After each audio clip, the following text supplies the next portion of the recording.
Hello, everyone, and thank you for joining what I know is going to be a fantastic conversation with my friend Daniel Day Kim.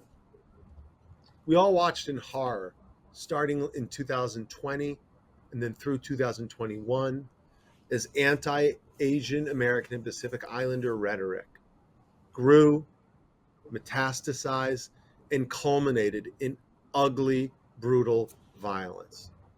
We heard the rhetoric coming from the highest levels of elected office, talking about the China virus or the Wuhan flu, literally from the President of the United States in the bully pulpit of the press briefing room or the Oval to his social media feed, spread like a virus to others in the political sphere, where again, we then saw it take the form of ugly targeted violence, really culminating in the brutal murder of 5 AAPI women in Atlanta this past spring.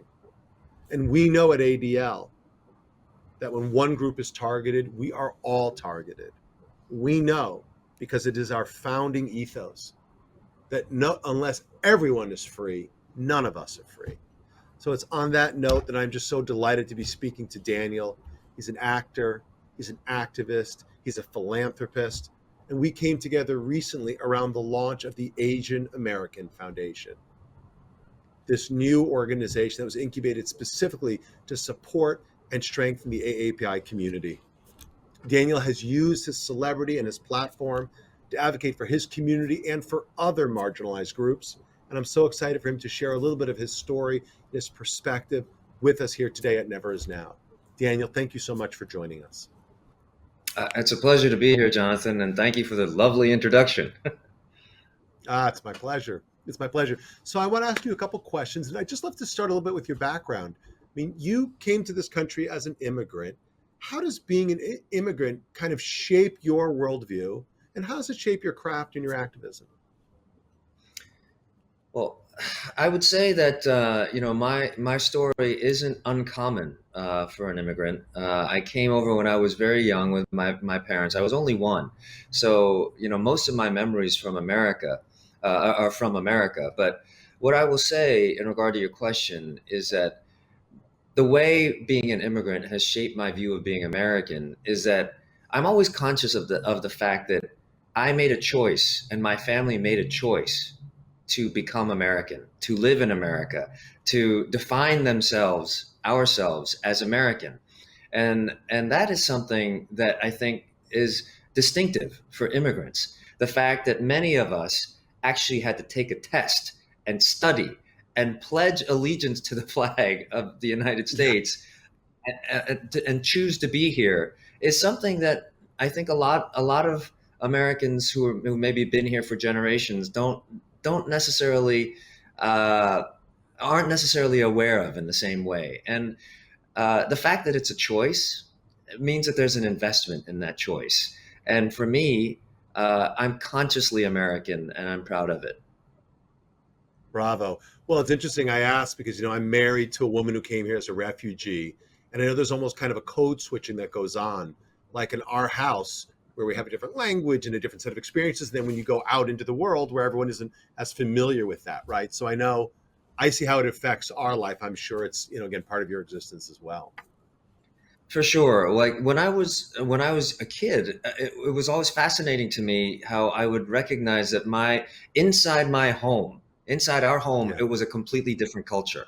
And then when I stepped outside of my house, you're right. There's a code switching that happens where you have to adapt to people who wear shoes inside their house or people whose houses don't smell like miso and kimchi, or, Right. when they have Thanksgiving dinner, they don't necessarily have kimchi and Korean panchan with their turkey. So it was really fascinating to me, like to have to learn a different language in a way. And, both literally and figuratively. Yeah. So let me ask you then, as someone who identifies as AAPI coming up through Hollywood, have you seen attitudes change towards the community in terms of the kind of roles that you have the opportunity to be cast for and the way the community is perceived? I have seen change. I've definitely seen progress. I've been in this business long enough now where I can talk about yesteryear with some authority. Hmm. But Yeah, uh, I will say that there are more roles for us than ever. Because there's more television, and we're in the era of peak TV. There are more jobs in right. general, so there are more roles for us. Percentage wise, we're creeping at a pace more that's more slow than I'd like to see. And I think the biggest obstacle that we have yet to face as AAPI are is to try and get to the C suites, is to try and get to those upper levels of decision making where we're able to green light uh, films and television based on our own experiences. Because we all know that a lot of filmmakers will write very personal stories based on their own lives.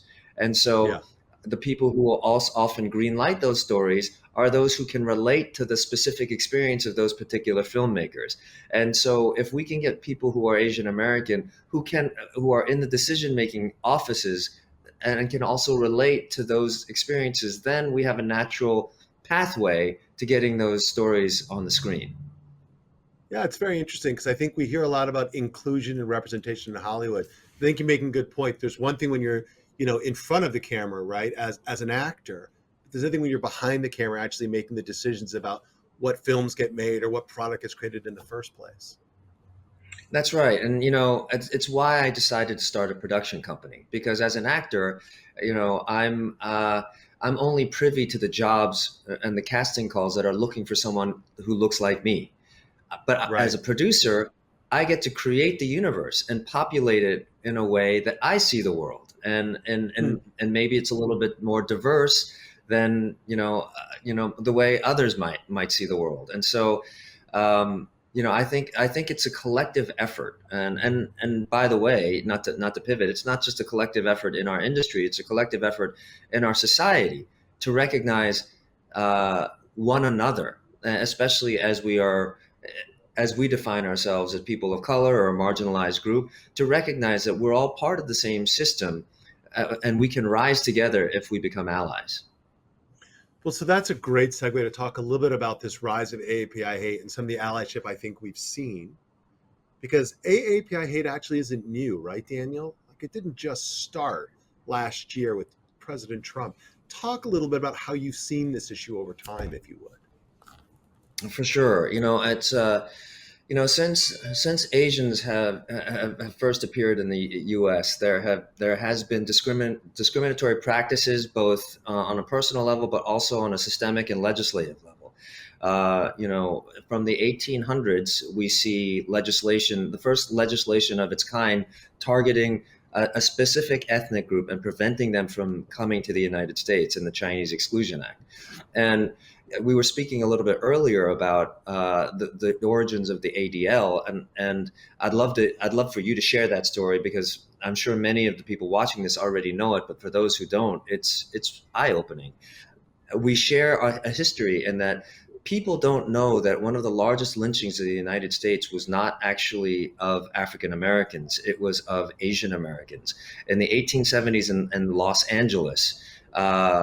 Almost 20 people were lynched outside of a building right in the heart of downtown LA over over a dispute regarding property and the building. And so what ended up happening was people were pulled out of a building, completely innocent people pulled out of a building and just lynched as a group. And that's part of our history that not many people know about. And then, of course, as you move on, you have the Japanese internment during World War II.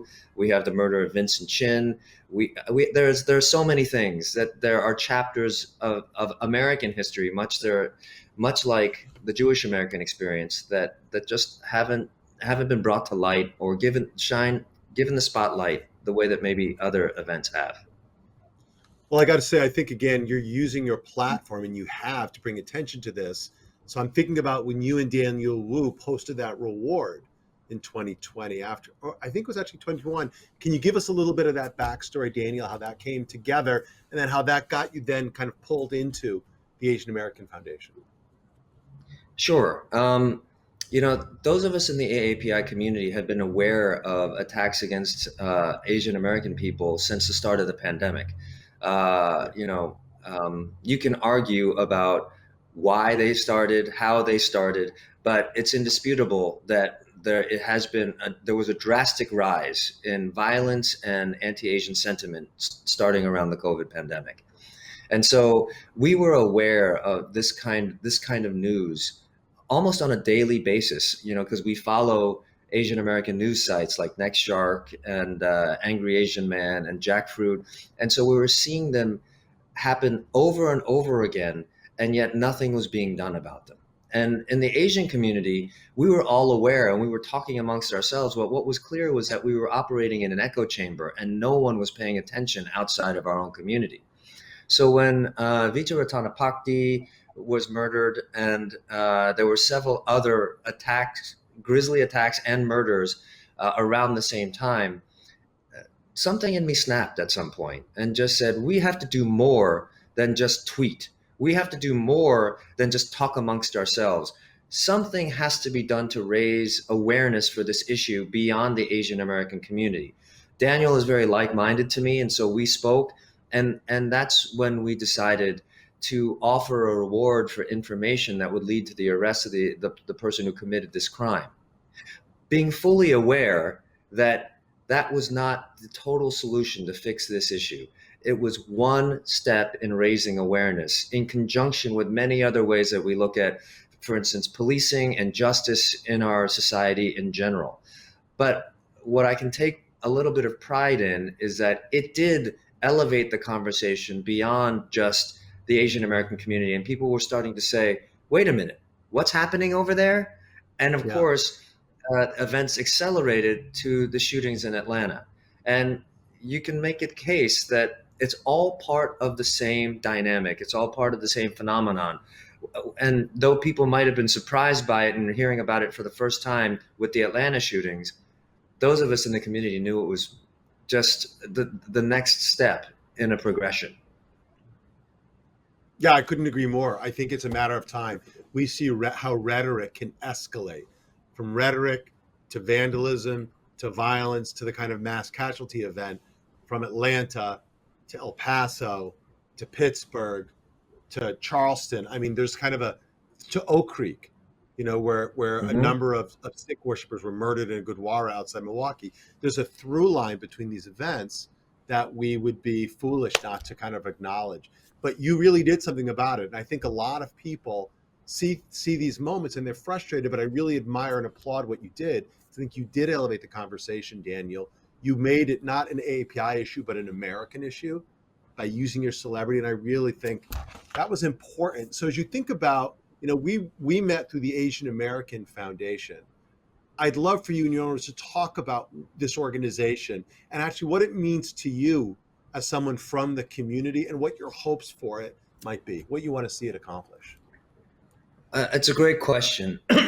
And, I would say that the rise of the Asian American Foundation is one of the silver linings of the tragedies that have been occurring. And much like the emergence of the ADL and how it emerged from the lynching of a Jewish American man in 1913. Thank you so much for that information, by the way.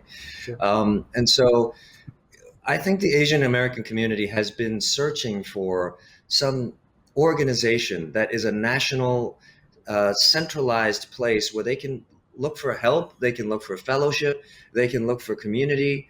And, I think there's been a groundswell of this sentiment through all classes and parts of Asian America for, that have finally kind of manifested itself in the Asian American Foundation. We have extraordinary community organizations that cater to the Asian American community.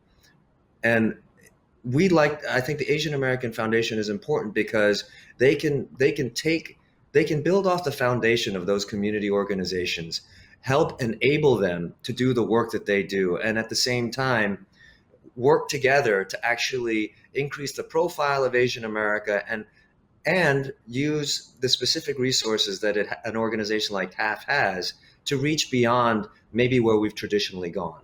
I think it's incredibly important. I think it's a watershed moment in our history to have an organization like this. Well, that's great. I got to tell you, I'm so encouraged to hear those words. I mean, ADL, we were so sort of humbled and proud to share our experience to help incubate the Asian American Foundation. And it's just remarkable what in, less than a year, really, they've accomplished, catalyzing over $1 billion in funding for AAPI causes, investing in some education programs to support the community. Feels like these things could be really material, Daniel. What do you think? I do, and I'd love to take this opportunity to thank you for your help with the Asian Oh, American Foundation. I think the Asian American Foundation and the ADL are partners in the same cause, and I think they're an example of how groups like ours can work together to solve the same issue, and it points out how systemic it can be. It's not really just about helping Asian Americans or helping Jewish Americans. It's about helping all of us in the face of yeah, hate and here, here. racism. And, and so I'm grateful to you for your participation and your guidance as the Asian American Foundation finds its footing. Well, that's kind of you to say again. I think there's a mutual admiration society because I appreciate what you're doing, and it's really been a gift for us. It's been really kind for me to have been a part of it. So, Daniel, I know we're out of time. Thank you so much. You've been generous here this afternoon, and I appreciate it. And just look forward to continuing to work together on the Asian American Foundation and fighting all forms of hate. Absolutely, I couldn't agree more. Thank you, Jonathan. Okay. Take care.